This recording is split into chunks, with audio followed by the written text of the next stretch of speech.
The next subject is called the law of averages. So important to understand the law of averages.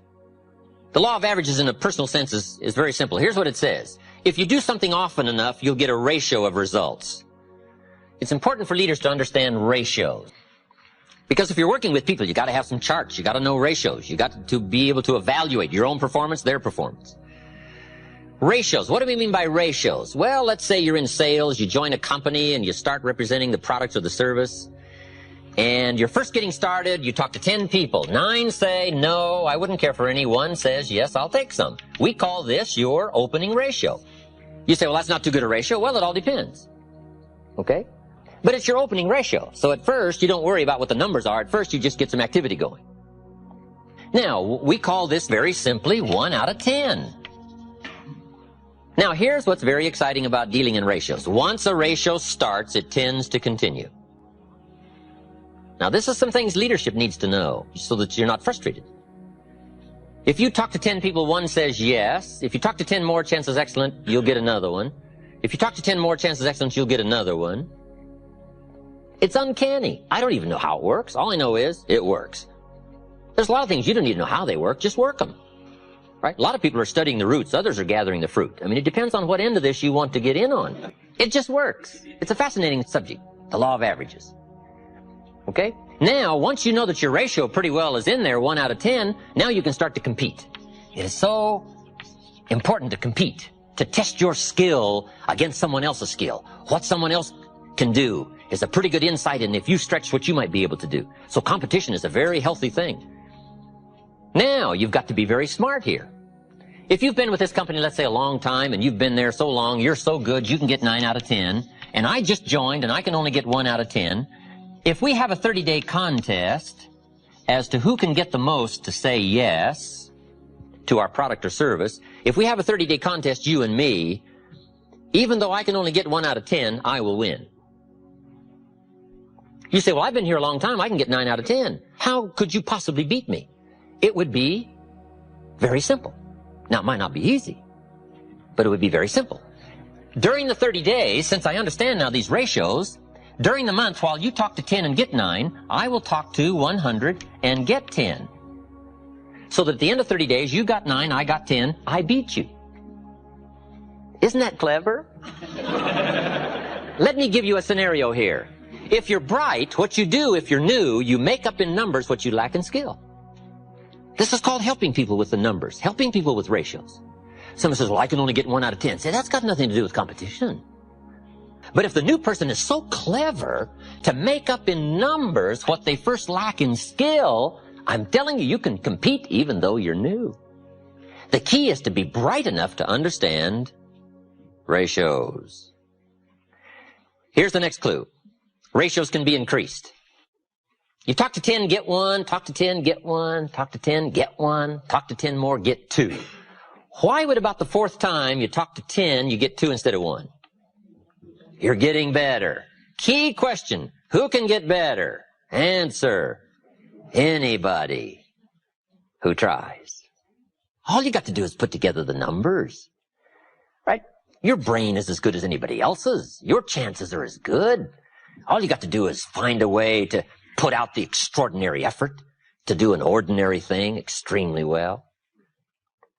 Ratios. Success is a numbers game. It's important to keep track of your numbers. In baseball, we call it batting average. Whatever you're doing, the key is to keep track of your success and how good you are at whatever.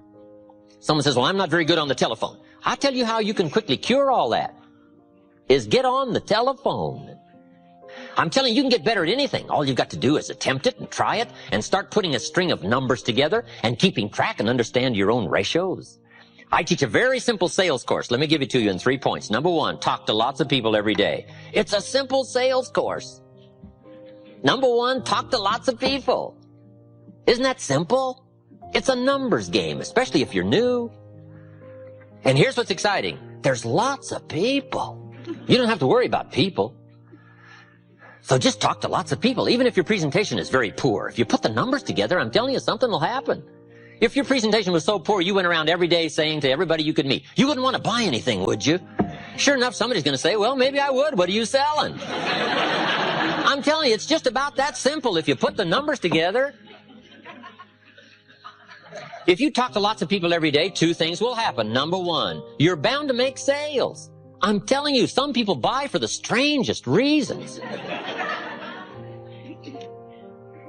Hey, some people buy out of sympathy for the salesperson.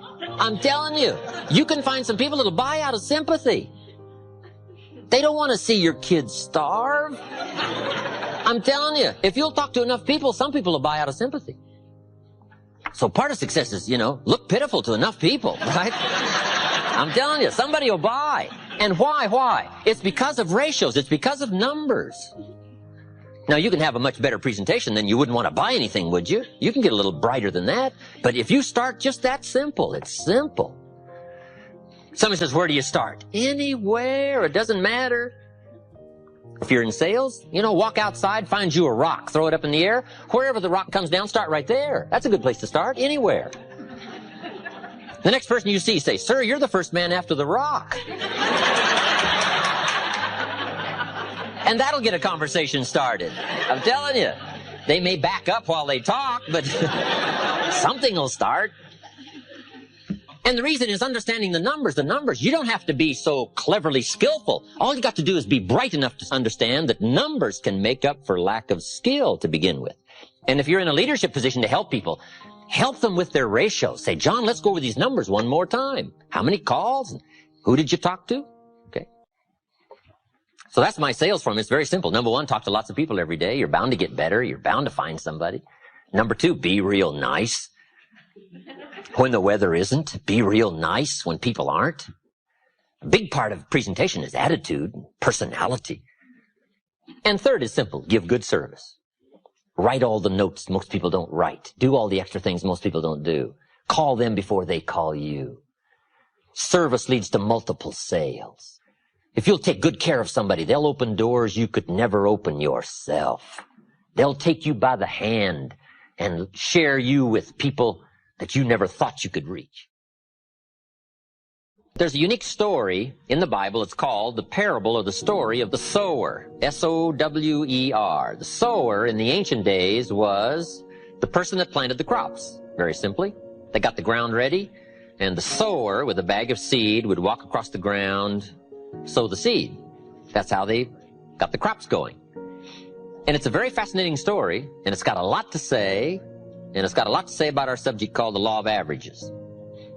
There's some important points you'll pick up right away when you read the story. Here's number one. The sower was a wise man. A great advantage. They didn't send a dummy out to plant. Number two, he was very ambitious. And by the time you finish the story, you'll come to the conclusion he was ambitious. Admirable quality. Ambition. One writer said, I've learned to be both ambitious and content. That's a unique place to finally arrive, to be both ambitious and content. But this story says the sower was very ambitious. Nothing wrong with ambition, as long as you work the right formula. The sower was bright, and he was also ambitious. Number three, he went to work. It takes activity to furnish the labor that brings new life. Ideas without labor are stillborn. They never become tangible. They never become real. You got to put yourself through the activity, through the labor. So when you read the story, you'll find this was a hard-working sower. We call that admirable quality. Now, some interesting things that happened to the sower. It said he had excellent seed, point 4. He had the best. At least the scenario of the story says he had the best of seed. Boy, it's exciting when you feel that you're involved in the best product, the best service, the best idea, the best enterprise, something you feel proud about. Now, with all of these qualities, he starts out and now starts to unfold the scenario of life called the law of averages. Here's what happened. The sower goes out to sow the seed, and the first part of the seed that he sows falls by the wayside, and the birds get it. Now, I want you to understand the scenario. Here's what's very important for leaders to engage in. to teach the inevitable. It's very important to teach the inevitable. Key for leadership. Leaders must understand birds. Why? Birds are going to get part of the seed. It's called inevitable. And if you don't teach inevitability, people will be all upset. They won't know what to expect. We must all be prepared for what we call eventualities, the inevitable. So here's part of the scenario. The sower goes out to sow the seed and the birds get some. He sows some more seed and the birds get it. Now, this is a typical story of life. Is that fairly typical? Fairly typical. The birds are going to get some of the seed. Some of you building an organization, right? You're out recruiting. Say, John, I've got an important story for you to listen to.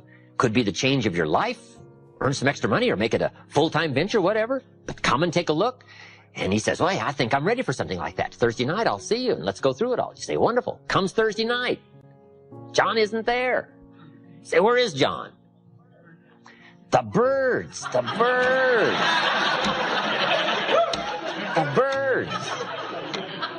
Who knows what form they come in? I don't know. It's called the inevitable. The inevitable. His brother-in-law said, sales. You're not going to get mixed up in sales. Who told you were a salesman? All kinds of stuff that talk people out of a good idea. I don't know. Now, when the birds get some of the seed, you got one of a couple of choices. Number one, you can chase birds. You say, well, I'll go straighten this out. Well, here's the problem if you go try chasing birds to straighten things out. You have now left the field. And the law of averages isn't going to work for you anymore till you get back to the field. This is so important to know. What to spend your time on and what not to waste your time on. The best thing to do is to spend your energy and time on the things that count and understand the law of averages. Okay? And not chase the birds, but to stay in the field. Here's what it said the wise man did. He ignored the birds and he kept on sowing. Why? He was so bright, he understood the law of averages.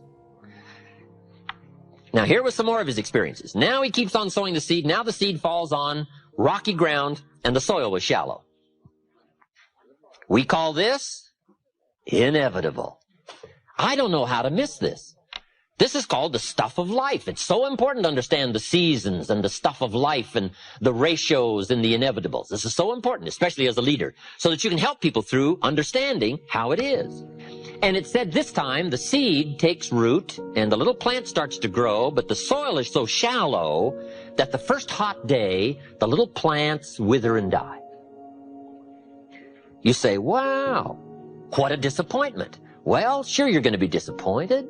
Some people are going to try so little, even if you've got a good idea. 30 days later, you say, we had this meeting, John wasn't here. So where is John? I said, I don't know. You say, well, I thought sure John had last 30 days. But he didn't. Why? It's called inevitable. Right? And who knows the reason why? John isn't here anymore. Somebody said, boo. And he quit. He quit. First hot day. Now, you're going to be disappointed, especially if it's somebody you like, somebody you know. But here's what you must learn to do as a leader. Discipline your disappointment. This is part of the challenge of life, disciplining the disappointment, understanding the law of averages. Now, here's what it said the wise man did. He kept on sowing. How brilliant. He was so well schooled in the law of averages. Now this time he sows the seed, it falls on thorny ground, and the little plant starts to grow, but the thorns choke it to death and it dies. Wow, what's this called? The inevitable. Do you know what the story called the thorns? The cares of life, little cares. Who knows the excuses some people use for not pushing on through and getting the job done? It's called inevitable. Some people are going to try so little. They're going to let other things crowd out the good opportunities. And who knows why? I don't know why. I'm an amateur on this stuff. The key is to take the inevitable and take the obvious, right? Everybody should take obvious 1, obvious 2. Right? And study the obvious and not let it unduly disturb you and learn to manage the obvious so you can get on with the more important things in life. I called John up. I said, John, where were you last night? We had this meeting. John says, well, I can't make every meeting. I say, why not? John says, well, I got a lot of other things I got to do. I say, what are they? You won't believe the list John gave me. The backyard fence was sagging, and the dogs were about to get loose. You just can't let your dogs run loose. I say, okay, John. John says, the screen door came off the hinges, and you just can't let things fall apart. You got to take time, keep things fixed up. I say, okay, John. Some extra trash had piled up in the garage. You just can't let mountains of trash take over. You got to take care of your trash. I say, okay, John. Some people have the incredible ability to major in minor things. I don't know why. We call this inevitable. We call it a mystery. It's part of the scenario of life. The scenario of the story of the sower is to prepare us for the inevitable called the law of averages. Now here's what it says. The sower kept on sowing. He was so bright, evidently he'd been schooled in these numbers of about how many are going to let the birds, and about how many the hot weather's going to take, and about how many are going to let little things cheat him out of big chances.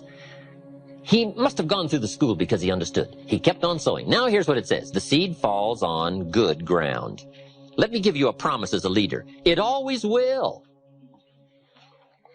Key phrase. If you share a good idea often enough, it'll fall on good people. Why? The law of averages. Now, even the good ground had a variety of productivity. It said part of the good ground produced 30%. Wow. And it said part of the good ground produced 60%. Terrific. And it said part of the good ground produced 100%. What's that called? The law of averages. That's the way it is. It's called one of those things. Now, can you find some 100%ers? The answer is yes, but you got to go through the birds and the hot weather and the thorns and cares, and you've got to find some way to use the 30%ers and the 60%ers. And if you become entrusted as a skillful leader and learn the law of averages and learn how to deal with all this, you'll have some 100%ers to deal with, to work with.